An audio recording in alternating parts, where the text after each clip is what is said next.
लगाया हुआ है मैंने सब सामान, लेकिन फिर भी मैंने वायरिंग हार्नेस मंगा लिया, क्योंकि अभी जो मैंने डाला हुआ है वो पुराना हो जाएगा 5-1 साल में, तो उसको निकाल के इसको डाल दूँगा मैं। तो मैंने ये मंगवा लिया, स्विस का है ये। तो पैकिंग ये मैंने घर पे ही किया था, अपना पैकिंग अच्छे से की करके भेजी थी सेलर ने। तो चलो इसको अनबॉक्स करता हूँ और आपको दिखाता हूँ इसकी क्वालिटी। सो गाइस अपन ने अनबॉक्स कर लिया इसको, और आप देख सकते हैं यहाँ पे स्विच लिखा हुआ है, और ये है wiring harness Bajaj M80 four stroke major. इसका पार्ट नंबर अगर आप लेने जाएंगे तो SAP 240SH सॉरी, तो इसका पार्ट नंबर है SAP 0240H। और इसकी पैकेजिंग वगैरह जो भी लिखा हुआ था इस पर, वो वक्त के साथ साथ धुंधला हो गया है, क्योंकि कुछ ही दिख नहीं रहा मुझे, शायद प्रिंट ही नहीं किया हुआ है ऐसा लग रहा मुझे तो अभी।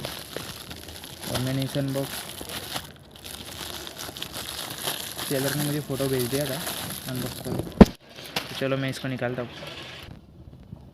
सो गाइस मैंने अपना वायरिंग निकाल लिया है, और आप देख सकते हैं इसकी क्वालिटी, यानी जो ओरिजिनल अपनी गाड़ी में आती थी ना वो मिंडा कंपनी की आती थी, और ये जो है स्विस की है। सो स्विस ने आज तक जेन्युइन पार्ट्स किसी भी बाइक मैन्युफैक्चरर को प्रोवाइड नहीं किए हुए, लेकिन अगर आप वायरिंग या फिर इंडिकेटर कुछ भी लेने जाएंगे, कंट्रोल स्विच वगैरह, लॉक सेट, तो स्विस बहुत ही अच्छा यानी OEM के बराबर का सामान बनाती है। तो अगर आपको मिंडा का मिलेगा नहीं तो आप स्विस का लीजिए। और स्विस का एक अच्छी बात है कि इसके दाम बहुत कम रहते हैं मिंडा से। अगर आप ओरिजिनल में लेने जाएंगे तो उसकी जो वायरिंग निकलेगी गाड़ी में वो मिंडा की होगी, और मिंडा की अगर 1000 की होगी ना, तो अगर आप स्विस की लेने जाएंगे तो स्विस की आपको 800 को पड़ेगी, तो आपके 200 रुपये बच जाएंगे, ऐसा ही है। तो आप देख सकते हैं ये केबल बहुत ही लंबी है,